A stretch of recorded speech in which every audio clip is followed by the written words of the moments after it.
మన ప్రభు అయిన యేసు క్రీస్తు నామములో కూడి వచ్చిన ప్రతి ఒక్కరికి వందనాలు తెలుపుకుంటూ దేవుని సన్నిధిలో ఎదురు మనతో మాట్లాడుతున్న మాటలు మనం శ్రద్ధగా ఆలకిద్దామండి. పిలిపిలికి రాసిన పత్రిక 2వ అధ్యాయము 5వ వచనం మనం చదువుకుందామండి.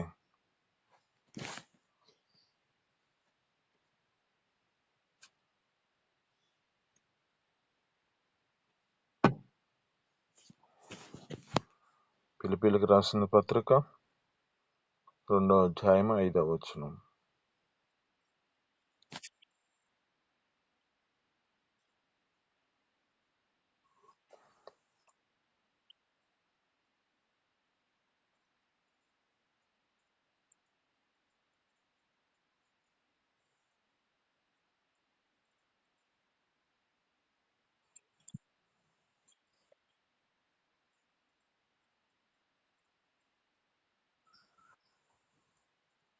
చాలండి. ఇక్కడ ఉన్న మాటలు బట్టి జ్ఞాపకం చేసుకుంటే లేఖనాల్లో సెలవుస్తున్న మాటలు బట్టి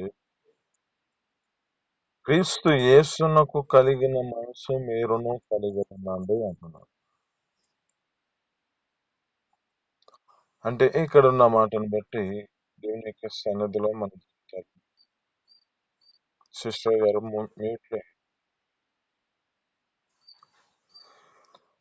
ఇక్కడున్న ఈ మాటలు గుర్తు చేసుకుంటే ఏమంటున్నాయి అంటే, క్రీస్తు యేసునకు కలిగిన మనసును మీరును కలిగి ఉండండి. అంటే ఈయన ఏం కలిగి ఉన్నాడు అంటే జ్ఞాపకం చేసుకుంటే, దేవునితో తన యొక్క సమానముగా ఉండకూడని భాగం ఎంచుకోలేదు, కానీ మనిషిని యొక్క పోలికగా పుట్టి దాసుని యొక్క స్వరూపాన్ని ధరించుకొని అతడు రిక్తునిగా చేయబడ్డాడంట. ఏమి ఆయన జీవితంలో లేని వాడిగా మార్చబడ్డాడంట. కలిగి ఉన్నవాడైనను కానీ తన జీవితంలో ఏ స్థితిలో ఉన్నాడంటే నాకేమీ లేదు అని చెప్పి ఒక రిక్తునిగా మార్చబడ్డాడు. ఈ దినమున మనతో మాట్లాడుతున్న మాటలను బట్టి మనము ప్రభువైన యేసుక్రీస్తు యొక్క మనసును మనం కలిగి ఉందాం. ఆయన మనసులో ఎన్ని అనుభవాలు ఉన్నాయో కొన్ని విషయాలు మనం గుర్తు చేసుకుందాం. ఒకటి, తన జీవితంలో జ్ఞాపకం చేసుకుంటే తగ్గింపు మనసు కలిగిన వాడిగా మార్చబడ్డాడు. ఎలా అంటే తన జీవితంలో ఆయనతో పాటు తన జీవితాన్ని నడిపించుకోవాలి, ఆయనతో పాటు సమానంగా ఉండాలని అని కలిగిన వాడిగా ఉండకుండా తన జీవితంలో ఆ యొక్క పరలోక రాజ్యమును విడిచిపెట్టి భూమి మీదకి వచ్చాడు. ఎందుకు వచ్చాడు? తన యొక్క చిత్తాన్ని నెరవేర్చుటకు. ఈ నెరవేర్చుటకై తన జీవితంలో ఏం చేయబడ్డాడు అంటే ఒక రిక్తునిగా చేయబడ్డాడు. రిక్తునిగా చేయబడి విధేయతను చూపిస్తున్నాడు. ఆమేన్, హల్లెలూయా. అంటే ఈ విధేయతలో తన జీవితంలో నడిపించబడుతున్న స్థితి కనబడుతుంది. ఇక్కడ ఈ యొక్క మాటల్లో గుర్తు చేసుకుంటే మన జీవితాల్లో ఏం చేయబడాలంటే, ఒకటి, తగ్గింపు స్వభావాన్ని నడిపించబడాలి. తగ్గింపు జీవితాన్ని కలిగిన వారిగా, తగ్గింపు మనస్సు కలిగిన వారిగా మనం నడిపించబడాలి. 2, మన జీవితాల్లో ఏం చేయబడాలంటే విధేయతను చూపించిన వారిగా మార్చబడాలి.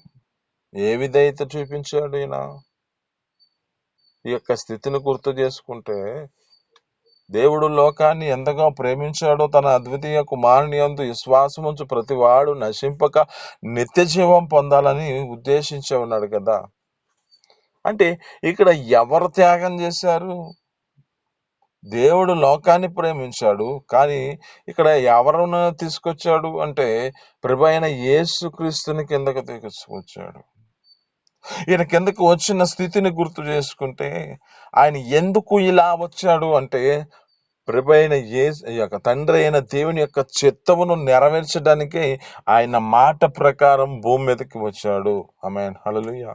ఎందుకని అంటే మొదటి యొక్క ఆదాము చేసిన మాటను ధిక్కరించి తన జీవితంలో విధేయతను చూపించకుండా ఆజ్ఞను తిరస్కరించి ఆజ్ఞను అతిక్రమించి తన జీవితం నడిపించుకొని పాపంలోనికి వెళ్ళిన పరిస్థితిలో ఉంటే ఇప్పుడు ప్రభువైన యేసుక్రీస్తును పంపిస్తున్నాడు. ప్రభువైన యేసుక్రీస్తుతో మాట్లాడి పంపిస్తున్న స్థితి. ఇప్పుడు ఆయన మాటకు విధేయతను చూపించి ప్రభువైన యేసుక్రీస్తు భూమి మీదకి వచ్చాడు.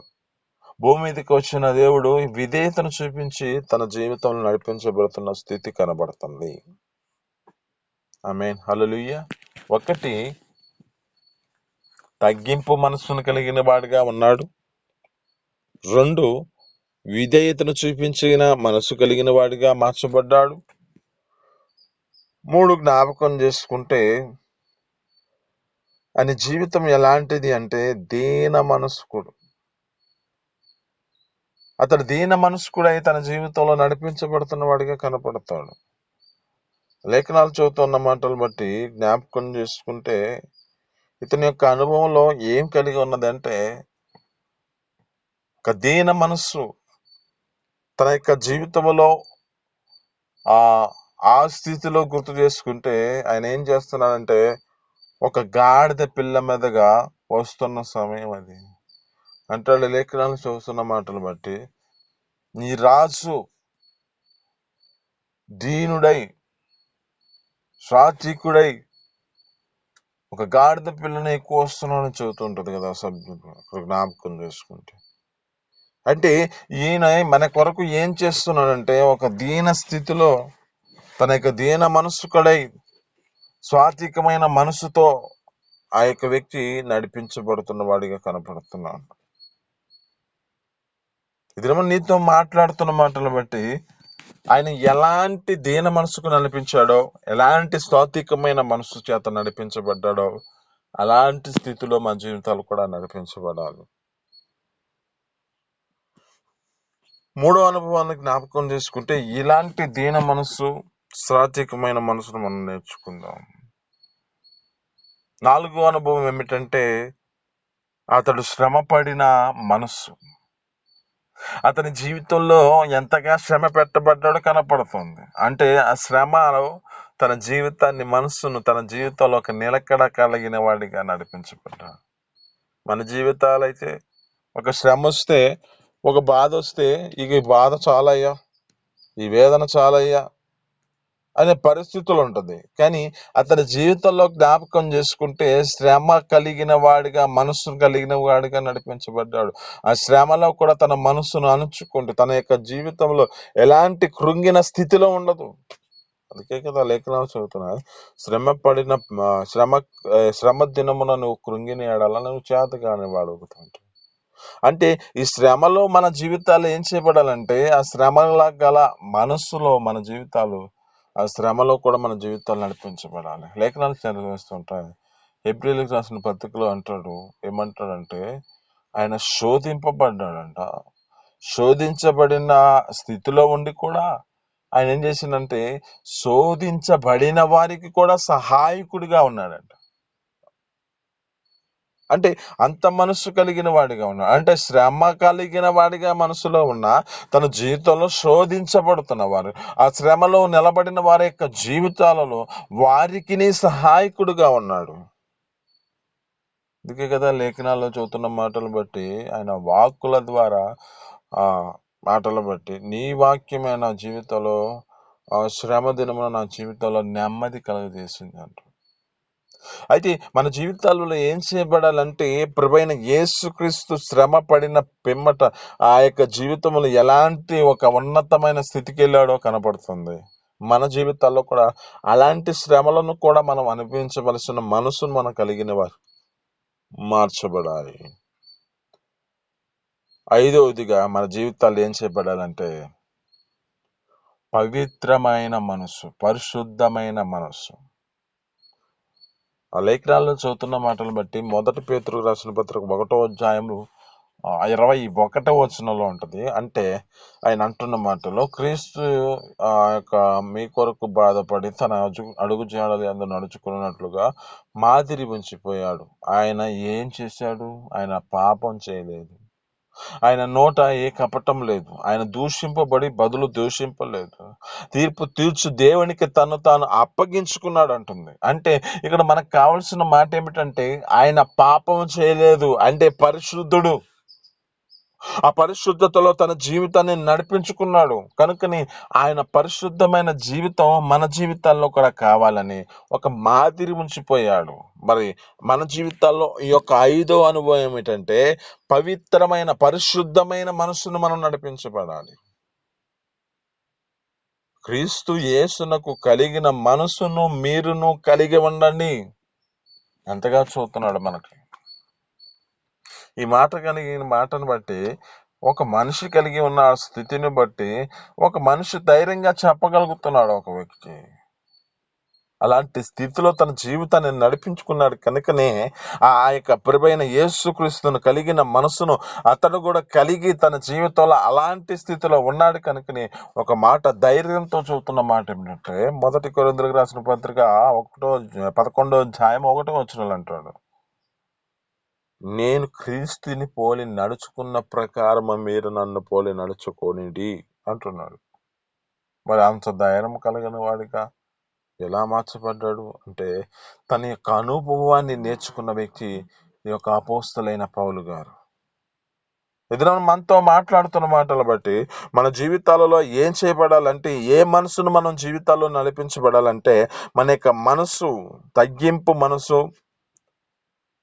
2 విధేయతను కలిగిన వాడిగా, 3 సాత్వికమైన దీన మనసు కలిగిన వారిగా మార్చబడాలి. 4 శ్రమ కలిగిన జీవితాల్లో శ్రమ పడిన మనసును కూడా మన జీవితాల్లో నింపుకోవాలి.